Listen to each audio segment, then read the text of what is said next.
Thank you for being here. Thank you. Governor Zogu is here. Traditionen is here. Thank you. Good morning to you. Thank you, everyone. Governor Zogu is here. Son of the great Shanamite that lives among the angels. Thank you. How are you?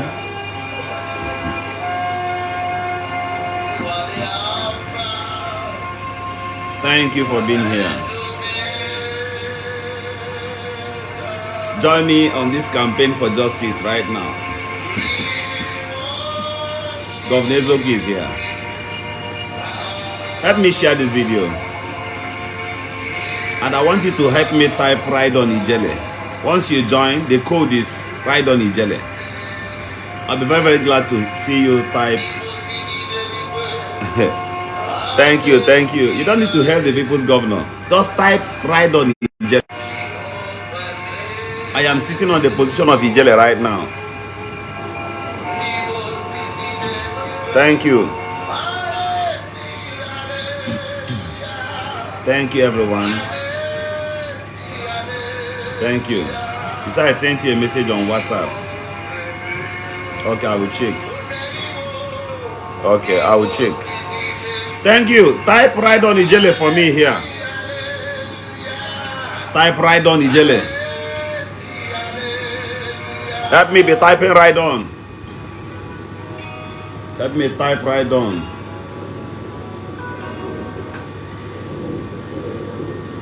Hello. Today, just hold on a bit. I'll call you back. I'm on live section right now. Type me Ride on Ijele. If you want to know what I came with today, today is justice for all. Yes, thank you. Help me type Ride on Ijele. All right. Dibia Akonuche, where are you? Come closer. That man with the white beards. Come. I don't want to insult you. Just come closer. Somebody should help me tag Dibia Akonuche. I don't want to promote his page. I'm already followers. But he's one of the handlers of Ijele. Then the other guy, the other guy again. The people in Ijele deals with, all of them. Hanebukare and Hono. Sometimes I don't know if you guys lack money to shave or something. I want to do justice to those your beards right now. I've seen series of video and including Showore, Omoyele Showore. If you can help me tag Showore here, help me tag Showore. Showore, you are not a man of justice. You are not a just man. Showore, you are not a just man. You are not a good man. You are a pretender. I'm saying this on camera. You are just a pretender. You promote evil. Yes, I'm telling you, Governor Zogu is saying it to you. Because this your write-up, of which anybody can write. It's just that maybe you have a bigger platform, Sahara Reporters. As of today, there are bloggers that have more followers than you and that your so-called company. Omoyele Showore, who does not stand for justice. When Ijele was threatening people, when Ijele was saying that he will fire rifle at the Nigerian police personnel, did you say anything? Did you call him to caution him because he came for your birthday? Because you had your birthday and he came, that's all. So you can write anything against any other person. So if we had elected you as a youth president, this was the misconduct you were going to promote in Aso Rock. Thank God. The Almighty God is, in Igbo language we call God Amama Masiamasi. Some of our elders calls him He that knows all. Omoyele Showore, you are now writing through your Sahara Reporters. But you did not point out where the same Ijele was saying that he will buy people, not one person, not two, not three, not four, not five persons. He even boasted of firing people with rifle. Then where are those deflected Mpamas that support him that base abroad? Some of you who know how to too much studies, many of you are Arabono.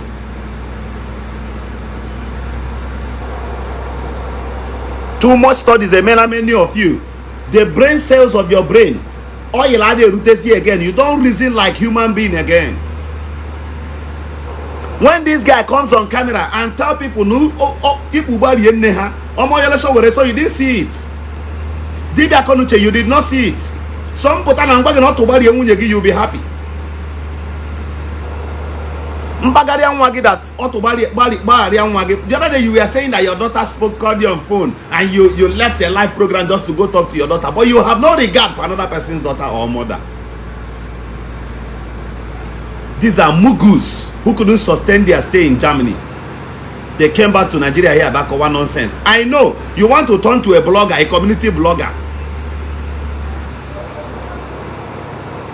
With this your white beers, you can't even say the truth for 1 minute. You can't even see the truth and stick by it. As I am bold. In my village, I can really messy. Because they know I will stick by the truth. But yours, how far? You left Germany, you are here now, you want to be a blogger. Or you see the internet space and support abnormalities. How many people are even following you up on that? You host the platform of Ijele right now. Ogo Mabudi, his chief admin. So you left Germany to Nigeria, you are now admin in somebody's page.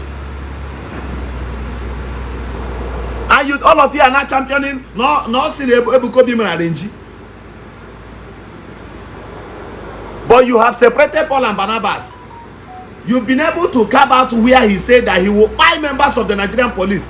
Are there no police officers who are from your community? Dibia, the so-called Dibia Konuche.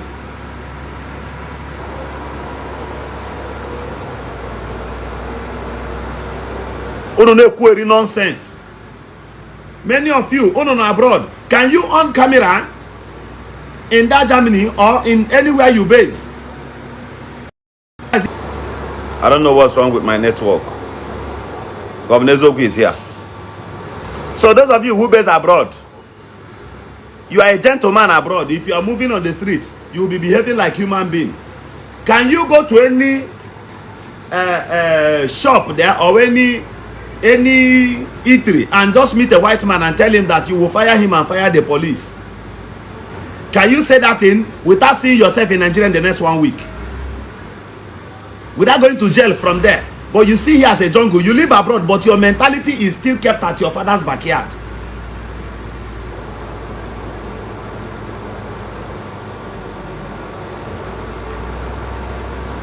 Nonsense. That is how many of you will clap. An individual. The other day, Ndi Igbo, a woman appear on camera. Men Bukalashin Soria. Asare de Kubo, negosi na camera. Ebe men jikala. General multipurpose machine. GP funnels. Ebe aru 40 million naira.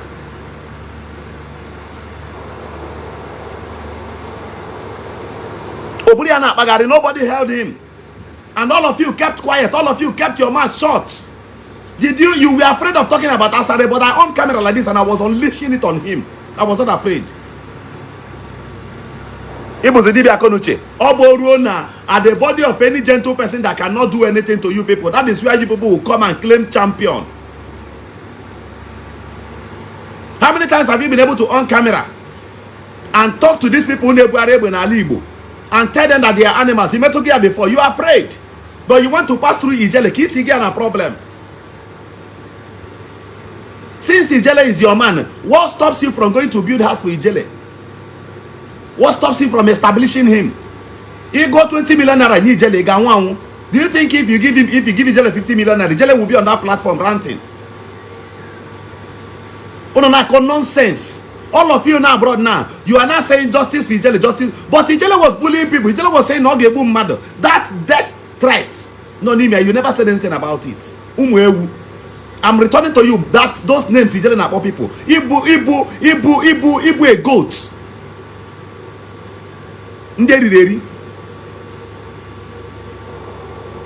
Most times I don't know what you guys want.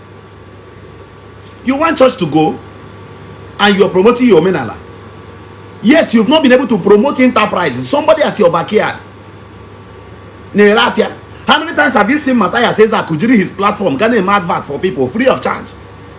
How many times common sense? How many times can Ijele neji his platform? Can they promote to business onye Igbo? O metugi your target book ka wife Ndi Igbo. They could not put under Hausa can have borrow your uncle na your backyard. And yet you think you have sense. Umu whiskey. You've stopped your brain. The clock to your brain has stopped working. And that's why very many of you don't reason like human being anymore. I don't know what's wrong with my network. I don't know. Help me share this video. Give Ijele 50 million naira and see if Ijele will be there ranting. Don't you know how to cure some certain illnesses, sicknesses? Give people money. The Bible says, and Jesus went to, the disciples of Jesus went to the beautiful gates. And as they were leaving the temple, the beggar there met them and begged them money. He needed money even despite his condition. There are conditions that need money. You are not talking nonsense. See, on our camera, I want to show the environment of Europe. So what? Can you come here and do those your nonsense? Even in that Europe you are. You look very gentle. If they put a signal that no blacks you pass here, you obey like goats. Ezugo Global TV. You're welcome, Onyema. Thank you for being here. Governor Ezugo is here. Anako nonsense. So Ijele was deported back from Turkey, and you were in Germany as at then. You could not help to get him out of the mess that time. All of you, very many of you, who instigators of problem in Omenala Igbo. Yesterday I had a call from one junkie saying I have one page, ma. I'm almost in Argentina. That cow called me and was threatening Governor Ezioku. And I told him, to his last blood, if you picture the video, I screen recorded the video call he made with me. It's in this phone and I don't want to show it for now. If with this person, or they didn't qualified as a gate man, but because he lives in Argentina, to even wear good clothes in Argentina, man, all guy no there name make cause. Now Madoko. The Mugu has cost the life of his brother, according to investigations, what I was told.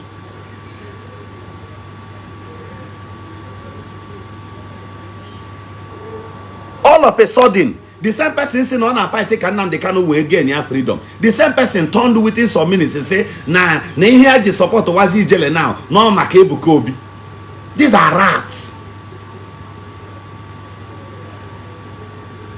Oh, you want Ebukobi to close his church and come and build factory for you in Igbo? Have you gone to the Seraphic Hospital and see? Any of us who speak of Isiagu, fools, Ndara, Ndi. Before you rate me now, do you feed more better than me? Are you more comfortable than we? In a common sense, you want them to relocate their business, or you want them to relocate their churches in Ndi Igbo. Have live toward their business. Omenala Igbo. Enviness that is written and belted in your DNA will push you to start fighting them. Mahakwe, you are welcome here. And okay, look at now. Mahakwe Ndi Igbo now just confirmed now that the same Papa Ejima threatened him. The Papa Ejima is a disgruntled element. Don't be afraid of that animal. This is his job on the internet.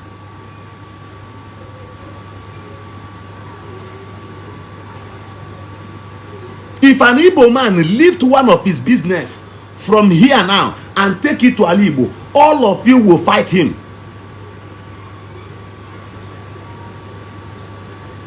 Must you blog? Must you blog? Must you do nonsense? They said they pay you to defend. They pay some of us. They even accused the Igbo here.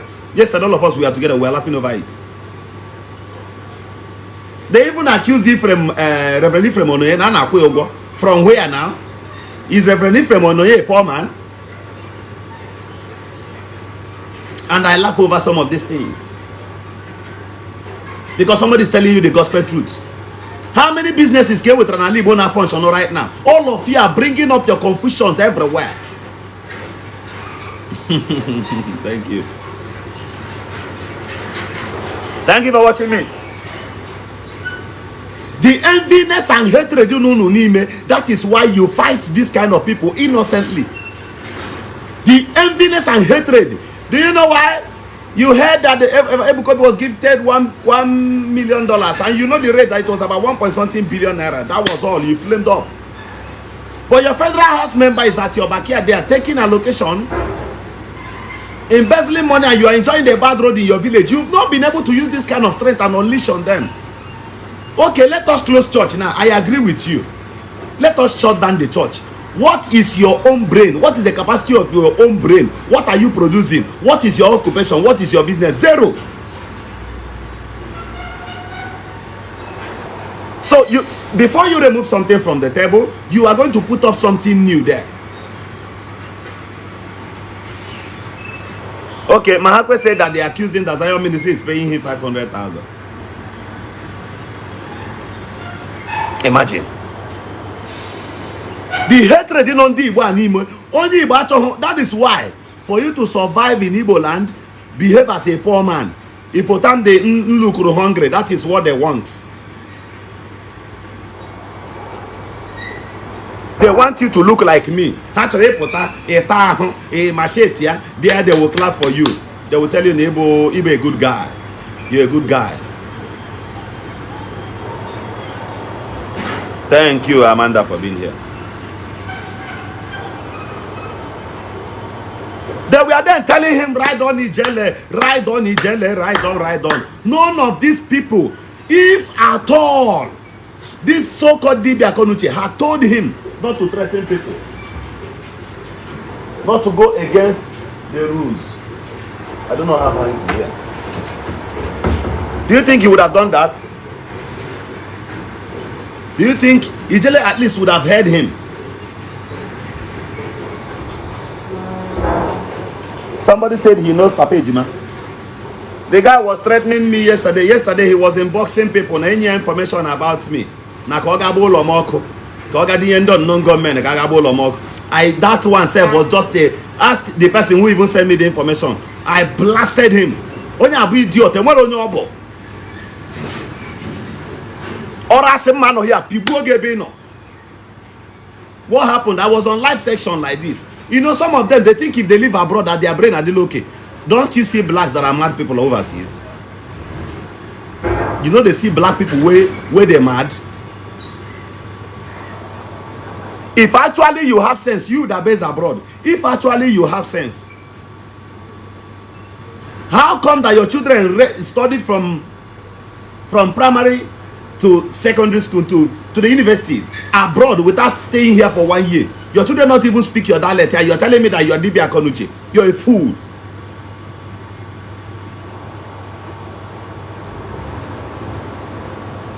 One day I took my time and I was watching one of them who stood on top and upstairs. He stood on top and upstairs and was pouring liberation as no go for now one my see that I was just laughing with them when I have on say only okay fool. This one is a lost goat. I was a he goat. Man on the Omenala. How can you stay in America and you tell me that you are practicing tradition? Where is that your tradition? Are you practicing your own culture and tradition in another man's land? The original Igbo Adiano Nambachi. For you to be a community king, chief, you can travel with your chief self. But for you to be Nze, you need to be in the village. They cannot barb your hair in your absence now. It's not possible.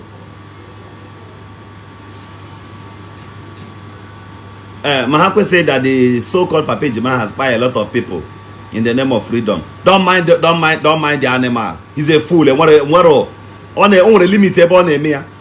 Such animals cannot come back. And let me tell our people something here.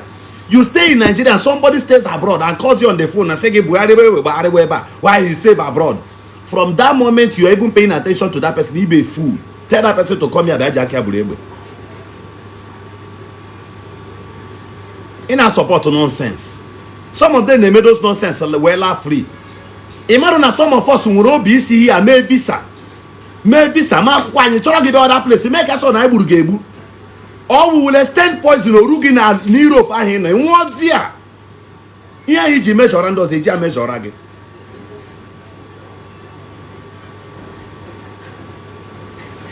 You don't know? Uno banqueted, Uno seek a display of wickedness. Let me tell you. Obroma, if not for the conscience of God and humanity, no matter name. Isaac, I show wickedness. You think that everybody will keep wewe? No, now some of us will intelligently. You know, you know that we are more cunning and more smarter than you. If we want to exhibit those kind of wickedness, we'll make our friend the boogie. Mani ya ijabankete wonye buru wanne ya buru no king. You want idea? Some things will show. Somebody like me show you on camera, bro, leftover. Let me tell you one thing. I do like the Americans. They will only show you the old rifles. They will never show you the letters. They will always give you the old technology. They will never give you the letters. They call the ones they are using advanced technology, and they are giving you the outdated ones. How do you get a jet? You want to go on or fire other jet or refill another one? Nelu dia. How do a jet that can stay above the skies for 3 or 4 days? How does a government think again? You was here no Tukana. Eja bombo one small camp, and all of us will be clapping here. So the ones who some of us show you on camera about toy to what is even kept around. The knowledge on how to Bobble, but a minor thing. Because even an enemy there. Anywhere you are, you with the enemy, and they want to get the tactics to be careful abroad.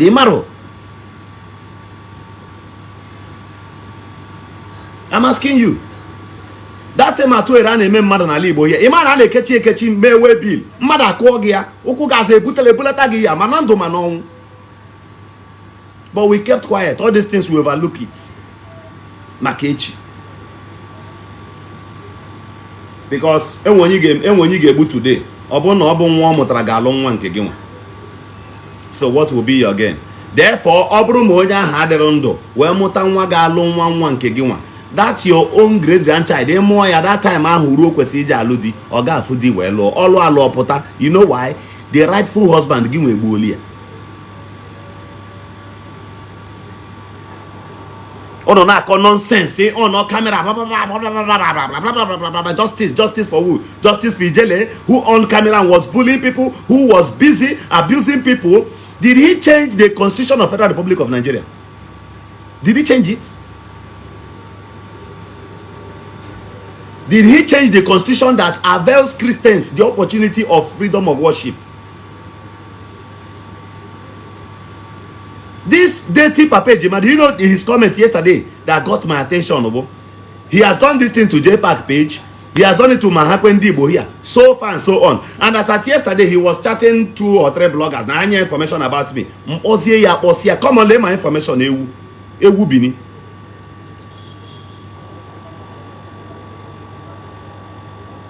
Go in one other place, because if you live abroad, I open succeed. I can win a great mansion in your village, and that alone will make you to bring about peace in Igbo. Don't you know? The poor man always instigates problem. While Ijele was instigating problems that time, it might not because he has no job.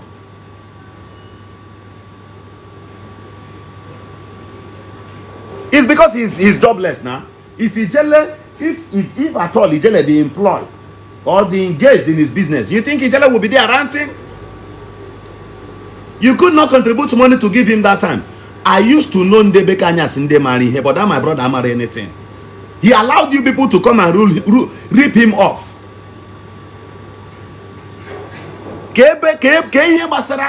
Onye side, huh?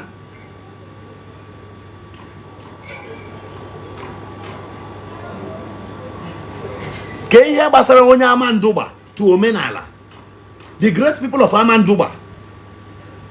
Ghana village Ijele. And with some small places in the tide. Individuals attire there. Nde barambo. And when they get government terror. Go to Amanduba. Amanduba with big boys. Nde go na Amanduba. Then what of the time? All those kind of nonsense. Oh no, nonsense. But the Ijele on camera was saying that neaba no and when the police game make it and any police bia all got fire gidi with that day when they got better. Although I know he cannot do anything. Yeah, that who bragging. I know some of these people.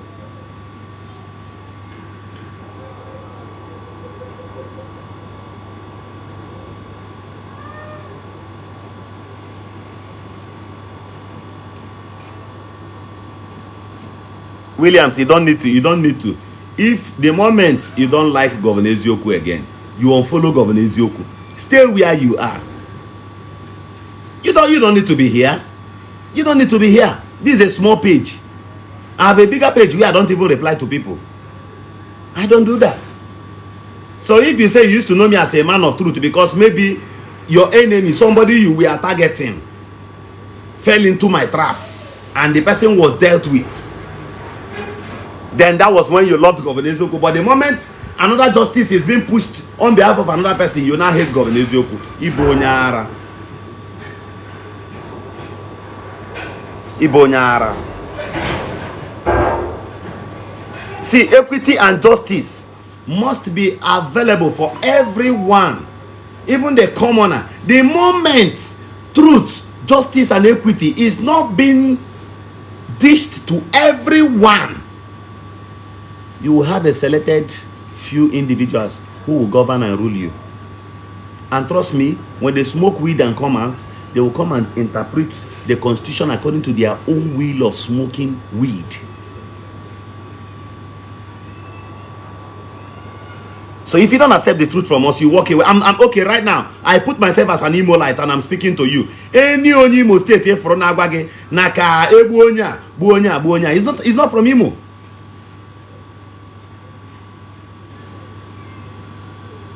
In my village, even in your village, I challenge you. Ijele said it on camera and went scot-free, right? And you are clapping for him. Oh yeah, all of you. Where is this man? Dibia Konuche.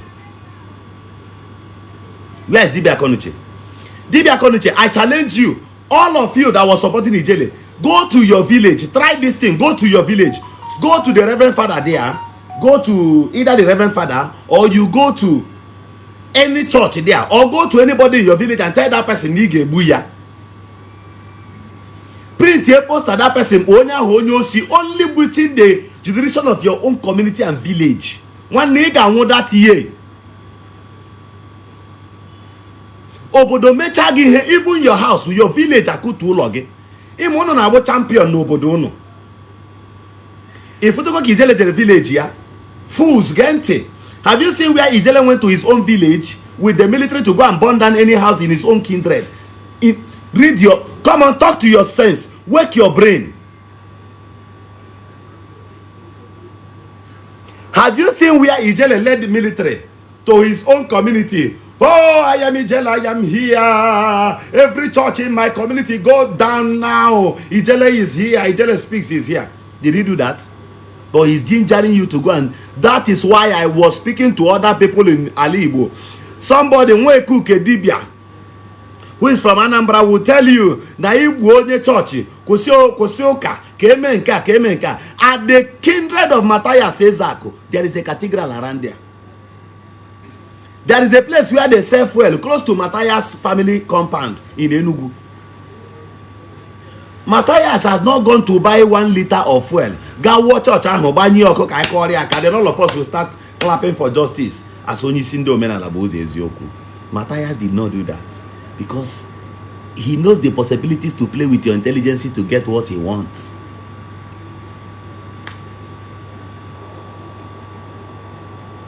Matthias has not gone to his own village. Oh, listen, oh. Matthias has not gone to his own village and dragged the kingship of his village and tell them that he's now the Eze. I'll block here. Any other comments from you, Williams?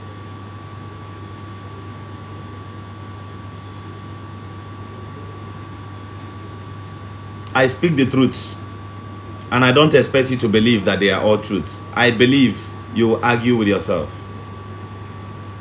So you don't choose friends for me. Don't tell me to behave like JPAC. Do you see me?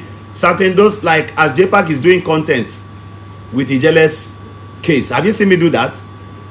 Do you see me imitate him and do those kind of things? I don't do that. Yes, even when I know that such videos will give money on Facebook, I don't do that. I'm still here. And let me tell you finally, do you know that Ijele is still my brother? Ijele is from Imo State, Amanduba, and I have a relation in Amanduba. If you don't know. So I have this question to ask you, brothers. I have this question to ask you. What stops Matthias Ezako from going to his own village and tell the village king to ring a tank crier for him? And those people will gather. Matthias will tell them that if he sees any church in this village, if he makes such statements, such utterances from his own mouth in his own kindred, I sign my name to this thing that Agakubu are there. Even there was a day Matthias who went to Obosi. He went to Obosi very recently. You know that video where he was making video. There was a container at the back or something. I believe Nachukun Nazor the other day because I seen Ando Obosi notice here on time. Okay, Diego.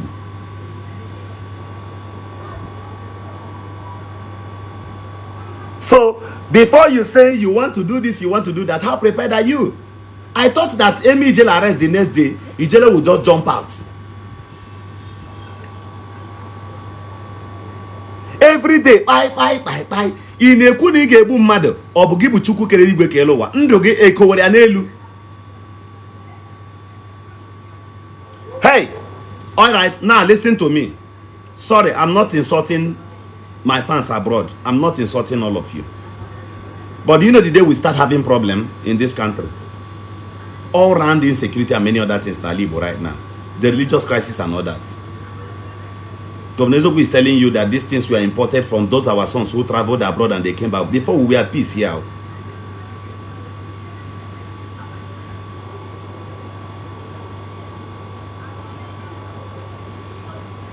It was imported, these guys. Why? So you graduated to some extent that somebody, you graduated to this point that somebody will use phone from abroad and tell you na ndocha no boy ha ka ndocha na eme na le ka ndocha se eme ya no no ga scatter church ni buru egbe gbakpu ime ohia claim one known gunman ginwa we happen your job move. Otherwise I know it as I know my name that nobody will have a sound job doing a very well instituted occupation or business doing that will leave it and jump into the bush to carry AK-47 as an unknown gunman. That is why to curtail insecurity in many areas in Igbo, you need to help people. Eze amaki hebo umunne ya ndị ama na agbara eze na eze anwụrụ ọnwụ ike bụ umunne ya informants no around his community. So why would they be giving this king a useful information for him to be saved? Because the king helps them.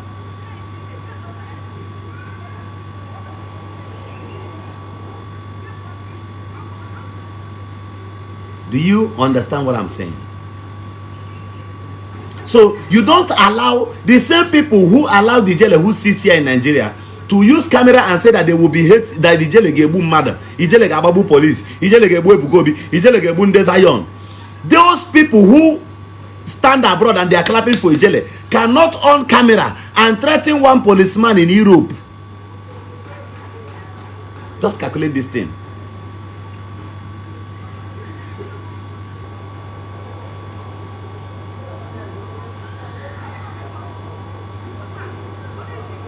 They cannot do the same thing they are asking you to do here. They cannot do it abroad. You stay abroad and you engineer our youth. No nya huburebe gani mo ya gate tuo. Baba no bo non gunman. You cannot even carry shovel and go and flog somebody's vehicle abroad and remain there. But you are gingering somebody. Every business that live in a attack. When this dirty Papa Jima was talking, you know what he was saying? Nagini Mrebukobi did not move all the Zion members. Got protest about Abuja and release Nnamdi Kanu. Do you see Nonye Nka, Brenia, and when Hendara Abonabo had the Kasera Nka Agula. Ishi onya agwu pugo the catalyst Brenia is no longer working again.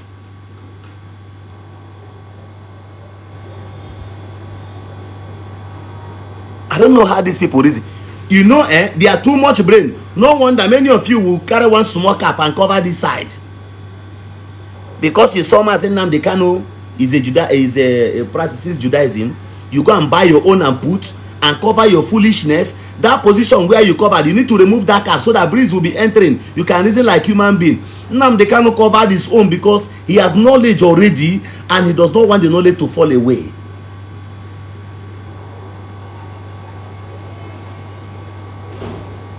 Are you listening to me?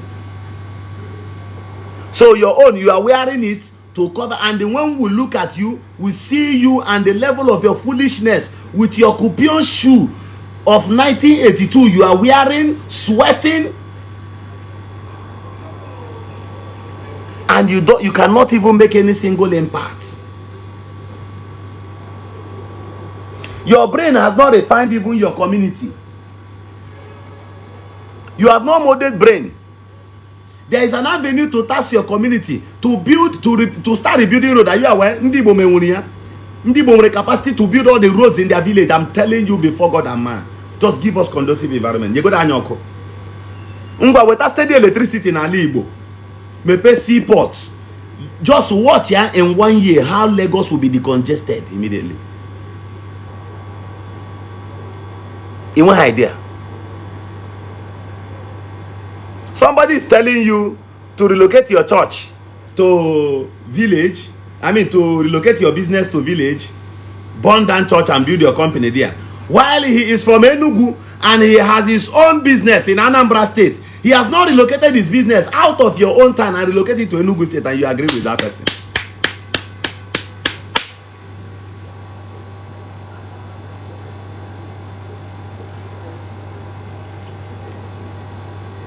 Many of our people here are there. There is, before, if you are going back to Omenala, I want to support you now. And I will tell you the date I will become Ojo Omenala. I greet you, my brother. I want to tell you the day I will become Ojo Omenala. The day I go to the house of all these Omenala people and I don't see fridge again. Any day I go to your house that you don't use fridge again, you are now using Udu. Because it was Udumri, through Udumri our forefathers were drinking, that they lasted 100 and something years. And if you're Arabic, show ya. Somebody just asked me if I hear Arab. You won't understand Governor Zoku. And if you're Arabic, Ntaraf, and Bishop Bombino. So, you can stay here and study anything you want. Yeah, that's it. So you need to throw away the fridges in your house. You don't need to buy cement. Cement are very, very expensive. They are being brought by the white man. You don't even need to wear clothes again. And let me tell you one thing. See, you are practicing Omenala. You are urging us to go back to Omenala. While our brothers in Aba here, they are producing shoe and you cannot buy shoe from them. You are still buying from Turkey. You are still running to Lagos to buy. A Igbo native, that native Hainiti, has won so many face of fashions across the world. Are you aware? Itiri don't even know how to wear it. Iyo okonimia. So what stops you from promoting those things? What stops Matthias? What stops Ijele? Have you seen Ijele before? With a camera. When na gagare. When na jegare. Even Ndi Igbo business. Now about video. Now say come and buy from our people. Emeka, I'm coming. Just hold on 1 minute, please. 1 minute, I'm coming.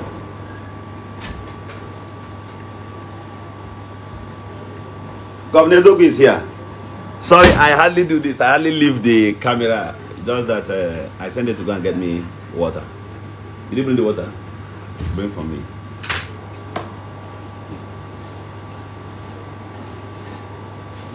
Chineke gbawakwa gị shida please. Ojiako Samuel. Chineke gbawakwa gị shida please. Simon Ekpa Ishi on the 50. Even when his name was not mentioned here, now nonsense. Ishi on the 50. Chineke gbawakwa gị shida this place. You comment any and I block you here. Fool, idiot. No one sense. Mmadụ ole ka na-egbuola n'ala Igbo? Mmadụ ole ka na-egbuola onye ara fool.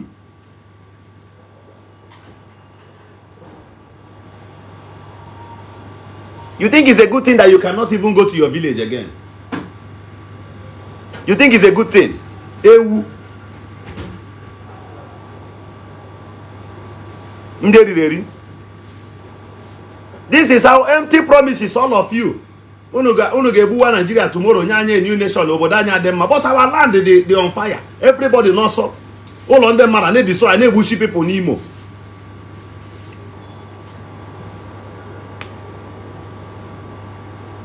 All of you na-etinye ala Igbo, all of you go make video like this. Show your mansion you have in the village.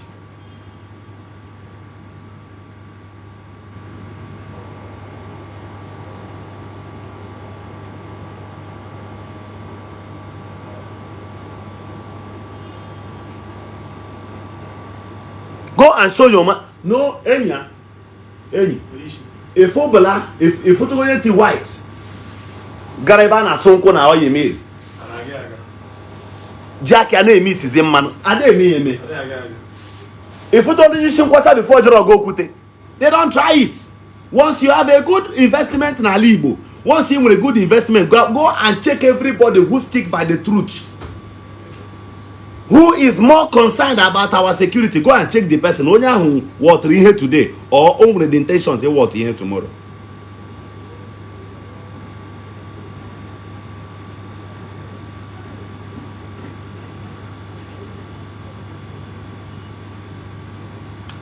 Ndari.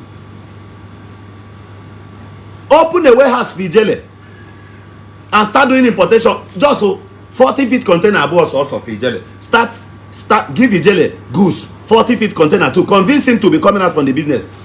Ijele name that thing now phone onweta naira convert it to dollar or send it back to abroad again. A ship will buy again. Onweta certain gain ni me ona agbagare na onweta small profit. I swear to God, you go to come camera once a day.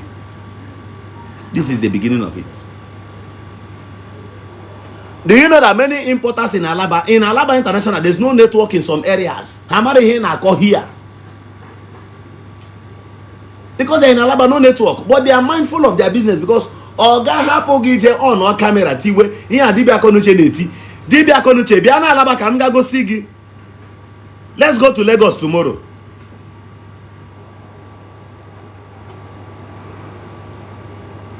Let's go to Lagos tomorrow. Kamboro ge bana ladeko. Kifebo machine atu engine. Kifebe Ndi Igbo na atu engine. Kifu Ndi Igbo na eme import. Kifu Ndi Igbo ke this thing aqua white cement. White cement ka that guy na atu abi. White cement. One guy I met with yesterday. White cement ka the boy na atu. Small boy. Ego karere. Ihe na about Corolla. Man, if for plazas this guy rolla. I was in this one all garogana now. No garotia in 2 or 3 weeks time, Abi. 2 or 3 weeks. Say make as that one screening. Onya rocha plaza. Ome plaza screening. Ome ya POP. The guy voice bote ego. Enjoy yourself. No we hack ya na tona. So anyway I na ro anything. No give me off man.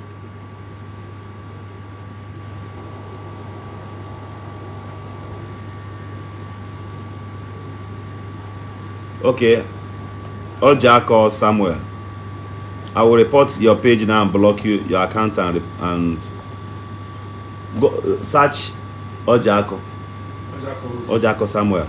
You guys report on it massively from there. Chineke Babu Kwali. Can't I go winch?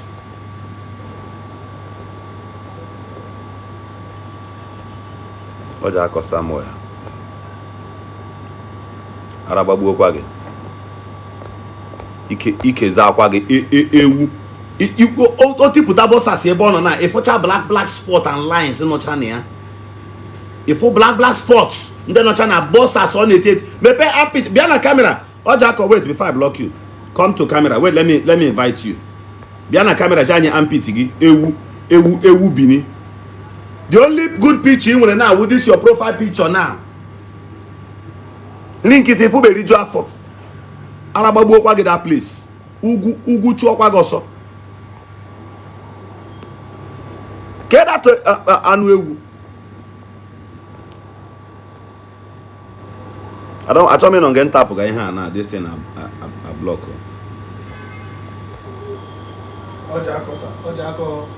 Oja ako somewhere. Ị ga-afị oji nose mask oji ahụ ọrịa ga corona. Ọ dị ka ọrịa ga coronavirus. Ọ dị ka ọrịa ga coronavirus. The guy be a fool. Ọ bụ a fool. Ndara. Ama ebe ndị ka shilo ụwa. Ndara. Fools.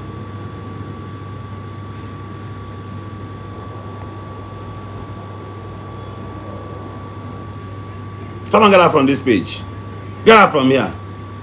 Nwewu.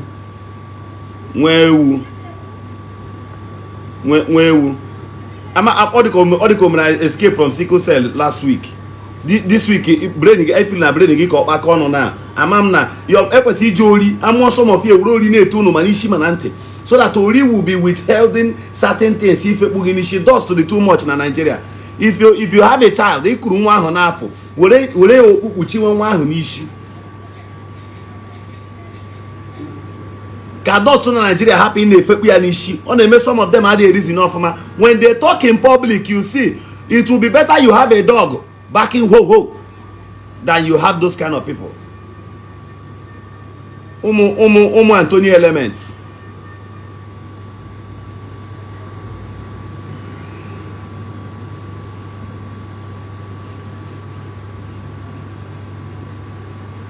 So Ijele, the fans of Ijele, they still watch shippers of Ijele. When will you get sense? You did not condemn a child. See, do you know why? Do you know why? Most times some of you will come and like somebody commented here then. He said I should avoid JPAC and I laugh. Or go and check. That was the time I on camera and I dragged JPAC. JPAC did not drag me back. One person he never dragged back. You know why? JPAC knows that Governor Zoku will summon courage. Before I come to the internet, I will first warn you on call. I will first warn you never to do this kind of thing. I don't need to record it and come and start sharing on the internet. But I do some of these things. In Africa, many go and check some bloggers. They don't do that. Because that thing, before you see me come online like this, it be a trouble to be Ijele right now. Before you see me in support to him Ijele, I have spoken to Ijele. I have advised Ijele severally. Of which I can show you here. Okay, Jonathan Wiseman, this is fake account. I'll keep you here, I keep fake people. Ndara. Onye na-akpọ m this thing. Ya kwara ndị na-abraga ịkpọ m ebe braga bụ ị nwere ego ị nwere nke a.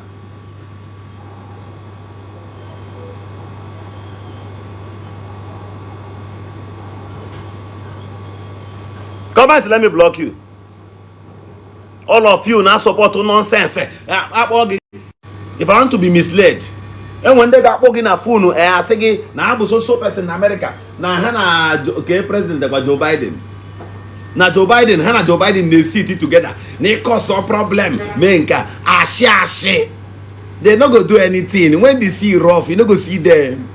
So, Ijele was thinking he has people.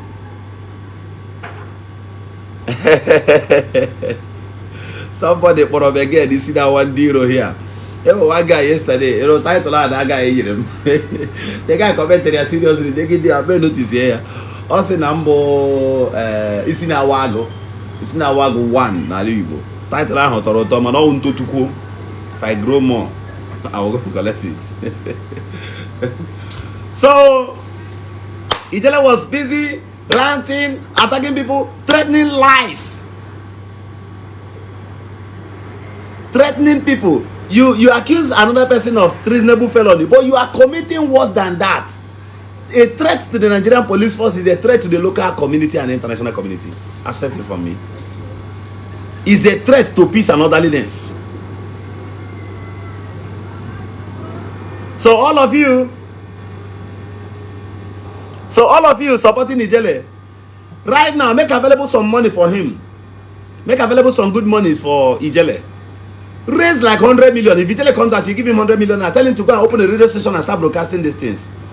There you will know that Ijele will undergo the process to get a license from federal government. Then they will give him guidelines on how to operate. You only have one small sketch platform on Facebook and you are ranting, you are jumping, blah, blah, blah, blah. Eh? So if you own a radio station, you'll be talking out of sense. And you think that the federal government will not shut it down? Somebody talked about Ezawo. Ezawo is Atoro. Ezawo is a nobody. I watched his platform severally. I took time to study him and I discovered that that one is a waste product.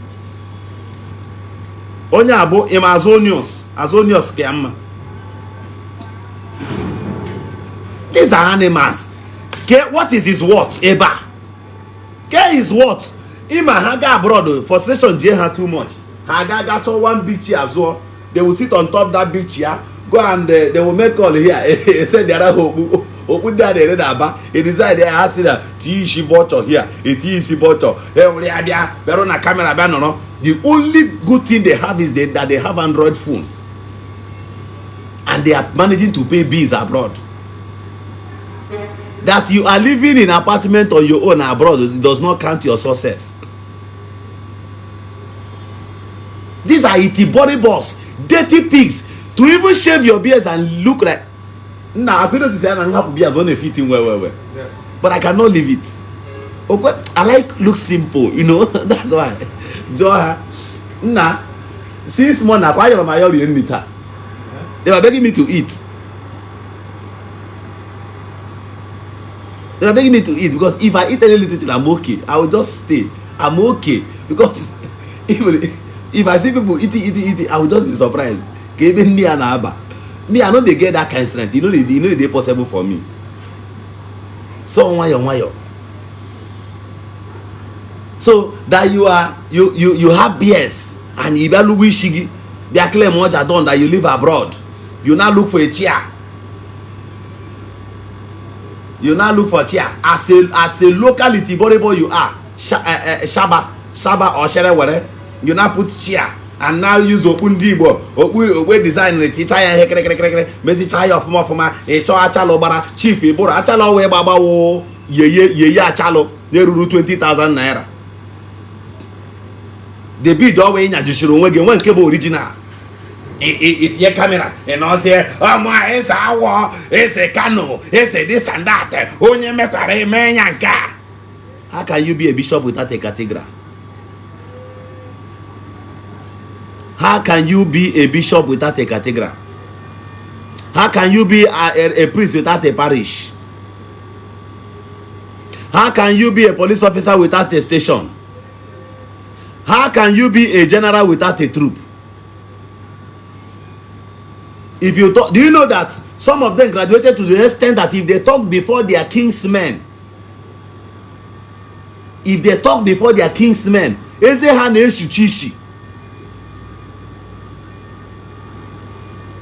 their mouths are smelling. They don't even want anything. If they talk, if you get close to them, or you tell them to do like this on camera. Tell them to do like this. Look at their skin closely. Lay hand. With a white hanky on camera, see how we are made like this in here. They will be peeling out the thing that they will do with a cow. The only good thing they have is that there are bulb lights anywhere they are doing something. If you see them real life, those people you are afraid of on camera, if you see them real life, you will notice that the last person you helped there before yesterday is even more far better than these people, the particular person you are afraid of. So why are you? That's why sometimes I look at people. Somebody threatened you on camera. Oh, I get boogie. Listen to me. The highest thing you can do in life is be security conscious. Anywhere you are, whether you are quarreling with anybody or not, straight bullet in the book mad. And when you hate Rigi, or bone you anything, just because the way you smile. So do you know that there are people, if you just smile, they will get angry, you know? They say, why is he smiling? Some people like me here, some people hate me because they said he think he knows it all. And I'll ask, what did I do to you? Some of them will say, because it's from Imo. Some of them will say, they just have one kind of reasons. And I'll look at them and laugh. If I engage them one-on-one, see, there's something I used to do before. I used to do this thing before.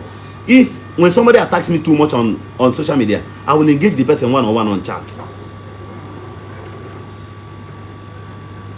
Okay? I will engage the person one-on-one and talk to the person. Some of them, the problem. Or say, nah, 5 months ago, only post on the internet, not be where. And I just wonder, is that all? So, and you didn't forgive me in advance. All right? So, since you think you know better than me, you needed not to attack my comment section. You needed to just call me inbox and teach me what I don't know. Do you know how many calls I take a day? Learning is one undisputable source of real knowledge. I must be available. Most of the things I do, it wasn't my family members that taught me. I was submissive to learning. That's why many of you can confirm it. You call me on the phone, I pick immediately. Some people are not surprised. They'll say, now any blogger and Kedi or there's how they call for the governor. I say, who is Governor Zukwan? Call me, I will answer you. When I have a chance, I will answer. Like somebody commented here, not chat them, I didn't respond. If I go back now, collect my phone now from Mumungam, now check here. I collect and check. Because you don't look down on people. And when somebody they poor last month, this month is rich. Somebody is poor by the end of this month. By next month, are they rich? So you don't look down on the person calling you. The person may get rich. The person may become your helper. So no matter whom you think Governor Zoku is, Governor Zoku still needs help from somebody somewhere. And I can't just come on camera and forget. That's the way it is. So those guys you see on camera, they are just instigators. Ishi, they are brain, they are wrong. They need,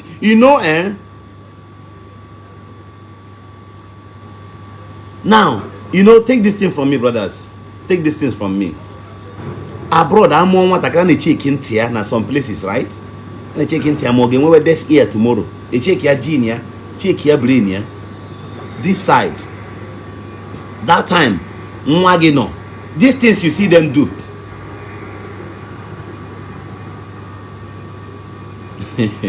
Thank you. Now, take this thing from me. You see those people you see going mad today, causing nuisance in the public? Hey, take this thing from me. They started it from their mother's kitchen. And when Bowane in those days in the village or in the city, right? You discover that one of your cousins got just wurakate one near one in the issue. Oh, I give him na gario food you don't know. How does that concern you? Or ote is about sometimes if you're getting in with your brother tiaka no fe would also buy just like that. Bro, that child needs to go for medical checkup. Mental, dementia from a child, and not too small. With Android phone or camera, or maybe attacking the name when hammer. So you are clapping for justice. There's a saying that says that he that goes to equity must go with clean hands. Did Ijele commit offense first? I'm asking you, I know you're watching. Somebody said that he's surprised the day he called me and I responded. I will answer, except if I am not, like, I cannot take all my calls. Aside these two phones, Nkamji here, another small one, I just calls no. So sometimes more amanjia. Because most times I deserve to be alone. Someone I got no. Sometimes not someone I got no. So that I can think. I'll be able to study or something. So when I'm alone like that, the phone I am with me. And it is not all call Kahagaza. Open my hands all calls. So that they don't answer the person wrongly or they mislead the person. You understand me? So I don't give that chance. My chat, I must be the one to open it. Except Facebook page, like, but hence is WhatsApp. I must be the one, I must lock it. So that when I sing good morning yesterday or shut up yesterday, if I see it today, I will know.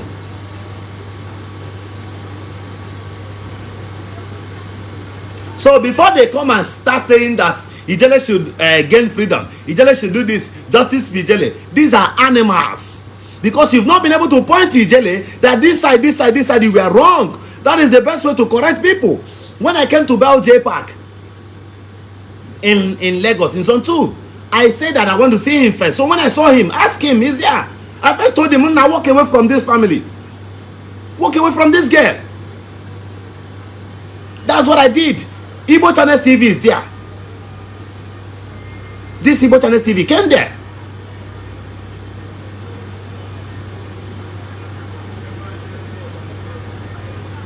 That's the way it is.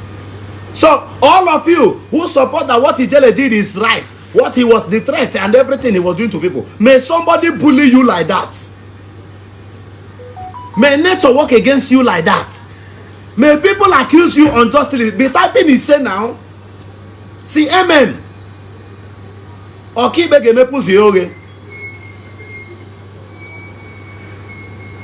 Hey, listen to me. I'm gonna hammer to him. Some of you should respect yourself. There are things I don't want to do. But let me say it in parable. Let me phrase it a bit. There's a young man who was in Turkey. Who used to base in Turkey. Hear this thing and ask your conscience question. In George, it will get to you. It will get to you. If you support evil, evil will come your way. If you support what is right, God and nature will uphold you for good. That's my prayer for them. Whether you believe in Omenala, Ise, whether you believe in Jesus, amen.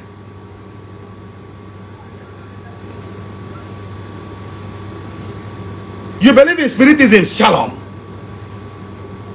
Kalo. The water you are drinking, Obruna, what Ijele was doing is right, and you are against Ijele. Then Allah gebugi, Igbe gebugi. But Obruna, what Ijele was doing is wrong. Free of charge, the symbol of justice to everybody, to Onyuku, to Onyenta, to Onoria. And you support Ijele for doing that anything wrong, all because you have certain hatred over people.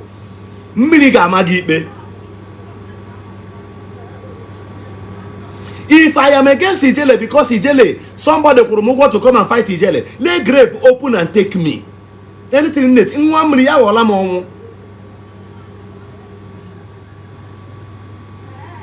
But if I am doing these things because Ijele was wrong, then Alimo Chebem, Alimo Anin Chashifuta, that control roundabout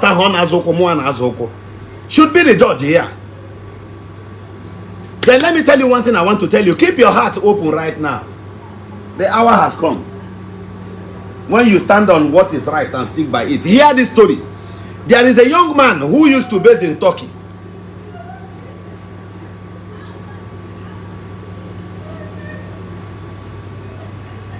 You see, if I know how to send stars, I will send you 5 stars. Don't worry. Don't worry. Now listen, there's a young man. He's in custody in Nigeria. On a detention for the past, I think, 1 year and according to that complaint, right? Eh? Yes. That guy ke ndeke borom ne si na nwanne ha no na DSS custody. What's rula 1 year? 1 year. 1 year.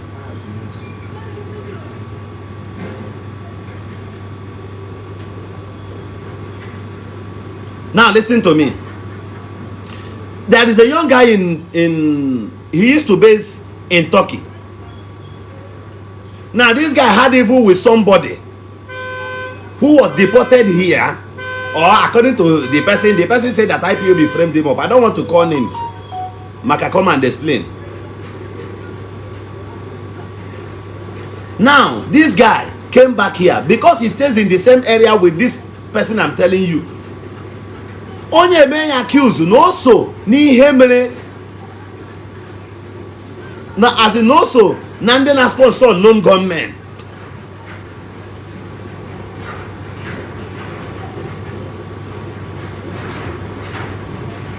Do you know that this guy came back to Nigeria here? Oh man, onye nka esuoli imi here. Gakwo no so na ndị na sponsor ESN.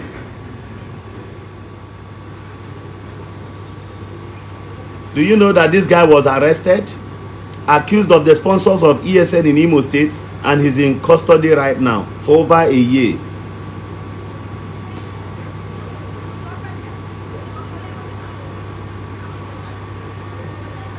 Get this picture from me. An innocent young man came back from Turkey because he had issues with you in Turkey. He now stepped his foot into Nigeria. You accused him of being one of the sponsors of ESN. The guy is in custody for over a year and right now.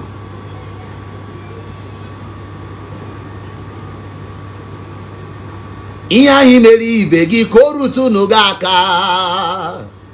Arụlala iruli ibe gị korutu n'ugaka. Ihe ọchị mere ibe gị korutu n'ugaka. Otu isi egbu ibe gị ya rutu gị nwa aka. Onwe yeri ibe gị ya rutu n'ugaka. Ị na sọpọtụ ya rutu unu gị nwa aka, ya rute gị ya rutu ụmụ gị maka ihe ọjọọ abụghị nke ofu onye. That thing you do to others, let it get to you.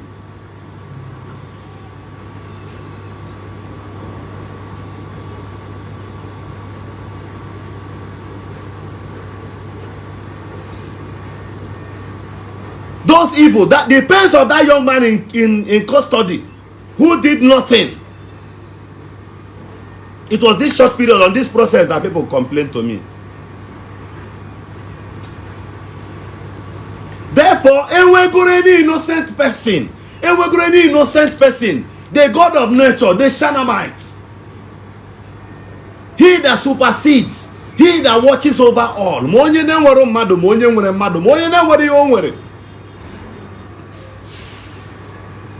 Anybody Ijele frame will go anything against him innocently in a way he accused this person for nothing.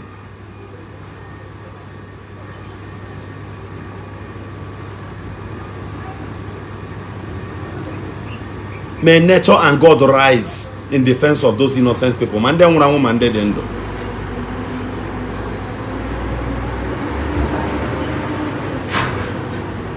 I talked to the gods of Igbo Land. The gods of Ali Igbo state in particular, Ebem Shepota,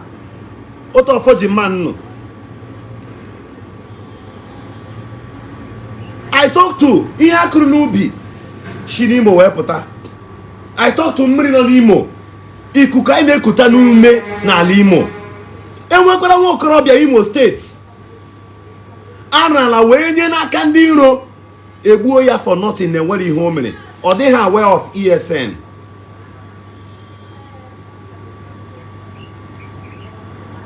Or they are aware of ESN. He's not their sponsor. He's not their member. But because they with a family grudge or something, or somebody paid you, he went okay gaya. Onya we want to we an Ili. We want to we an a grave.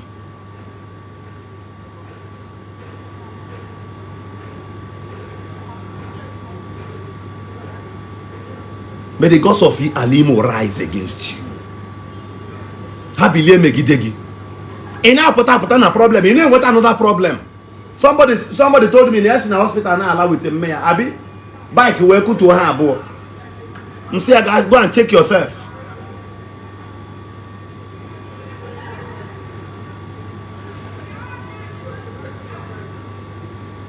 And we got the tears of an innocent person.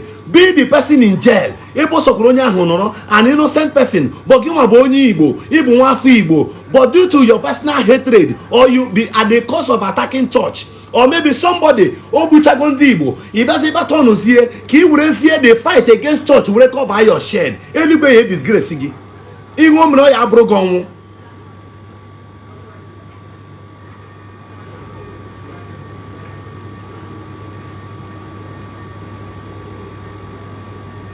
So they bring you once plane loads from Turkey. Akpọta na Murtala Mohammed International Airport to stand and point people, both innocent people. A lot of people were being tagged IPOB for nothing.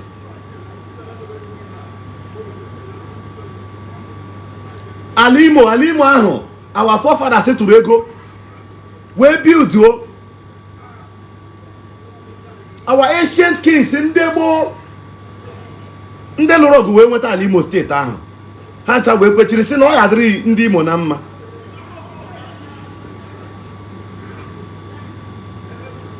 Ịtọ nọ na nwafọ Imo na ọ yadịrị ya na mma, na ihe a chọrọ na anụ n'Imo steeti na ọ bụ ogbugbu day and night. Onye Imo mara ahụ si na egbu onye ruo ezigbote ụlọ ata ga ya, go to Olu and see. These people made both him, both their own, the other group of people, they made Olu, the great Olu, so ungovernable. Look at the stress upon Governor Hope Uzodinma. Do you think it is easy as a governor, as a state governor, you cannot go to your village? You think it's a good thing? And somebody is celebrating it on the internet, and you are very, very happy about it, all because you have hatred against Evangelist Bukobi. Come and separate Paul and Barnabas in your brain. Be able to reason like human being.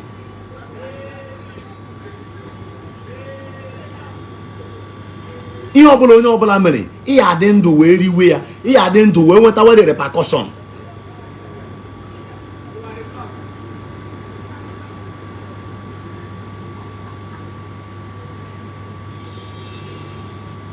Whatever you do, you are so happy, you derive pleasure that Imo is so ungovernable, that somebody is instigating it to be like that. Do you know where I came from? Do you know the level of bush in my village? Do you know that there's no health center in my village? Do you know that in the whole of my local government there's no electricity as I speak to you right now? And the monies the governor was supposed to use to do this kind of things, they are using it to mend insecurity in the states. While you blame Hope Uzodinma, blame those people causing the insecurity. Lastly, let me tell you one thing. Both you that gives information to the security agencies will never trust you. Because if the other opponent pays you higher, you go start giving them more information also. If you don't know, all of you who stays abroad, who in one way or the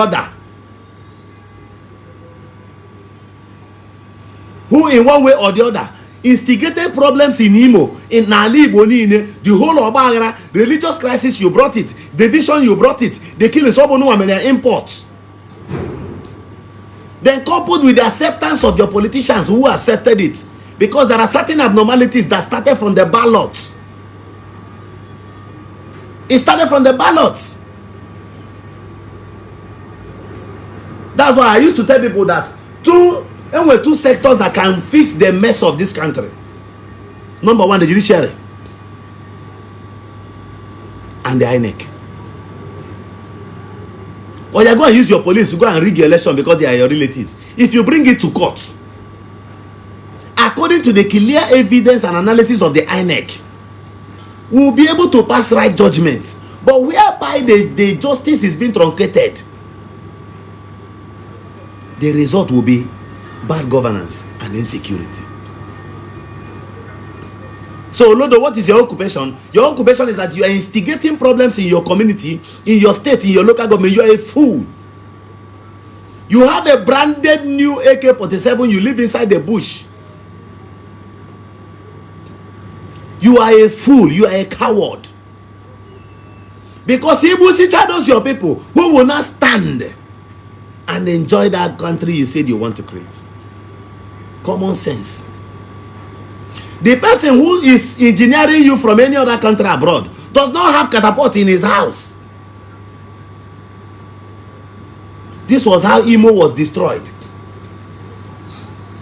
And the target of this young man, he started all this his enterprise with Imo. He started it with Imo. It then escalated.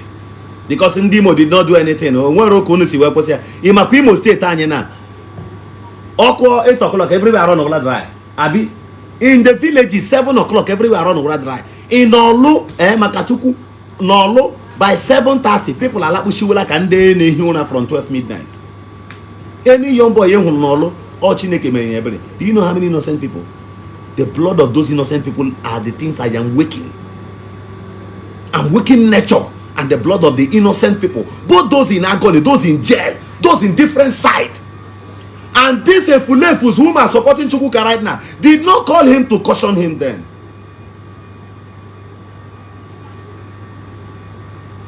We did not caution him. Now you are saying justice for Chukwuka, justice for this and that.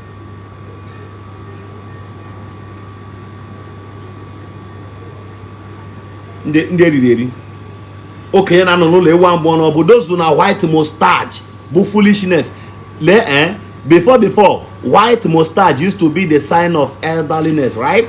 Your own is sign of inherited and unmanageable foolishness has brandished. You know, let me tell you, locally and professionally.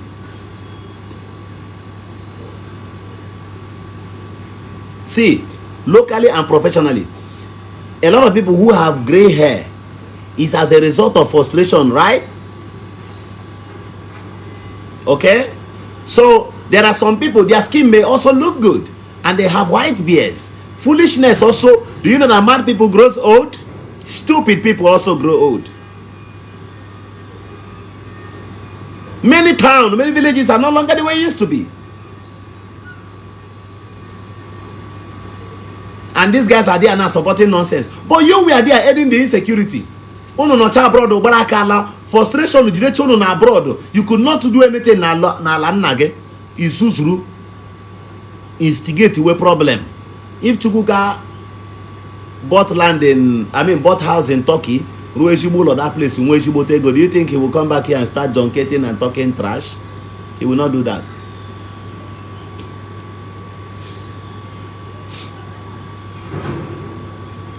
Are you listening to me?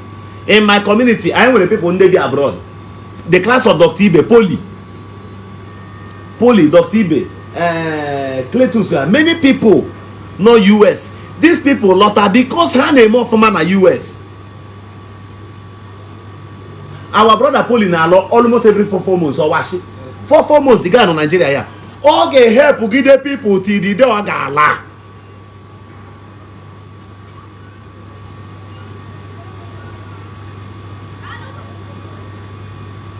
So those of you and Onya Nagwagenweru page, you only have one small Facebook account. He has helped many people. I don't know how many people. Mando Dashimoto, Mando Rololo. Because he's busy, always not there. Manobu, when this one went to Germany and failed in Germany and came back, he only returned with white beards. He now came back to Nigeria and decided to become a blogger. You are the main page in Madokoko. My name is Governor Zoku. This is where I will stop my message to those cookies for today.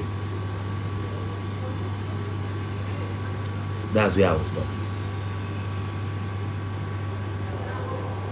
Listen to me, let me tell you one thing. When somebody is trying to become an outlaw, nobody can arrest you, nobody can do anything. You're a fool. Even President Bola Ahmed Tinubu assumes in his heart that he could be arrested. Even the past president of Nigeria, they all know that somebody with sense can come to power, may arrest. That's the gospel truth. So for you to be a president, you must expect everything. So when you see people brag on camera that they can't be arrested, why can't I be arrested? Why can't I be arrested? Am I the president of Nigeria? The only substantial strength I will have is when I know I did nothing to you, I will come. Now, I will bring substantial witnesses or people that can stand shorty, that can stand for me and say, grant me bail, let me go and come to court. I will appear in court. Then if I see that the charge is against me, I will tell my lawyers. In the beginning, we'll start knowing how, if there's a way we can manage, instead of Ijele. But a fool will appear on camera and say that nobody can arrest me. As again, have you seen a governor say so before? Have you seen a president who says so?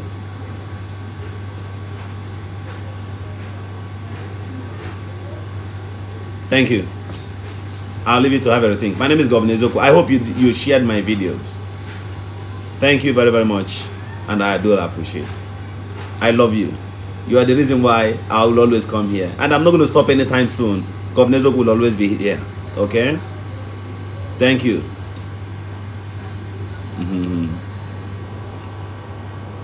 Thank you.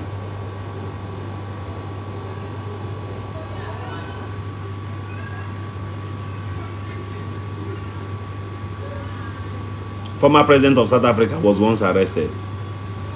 Thank you. The former president of the United States, what's his name? Donald Trump, is still facing trial in the law courts, right? And one mugu at the backyard is saying that our police cannot arrest him because you think that the enough the crime in our committee by let people when in our committee that you think that the police is not afraid of you. We can only use you and get our information and do the things we want. A betrayer can never live in my compound. That's critically impossible. So Donald Trump was facing trial. Who are you?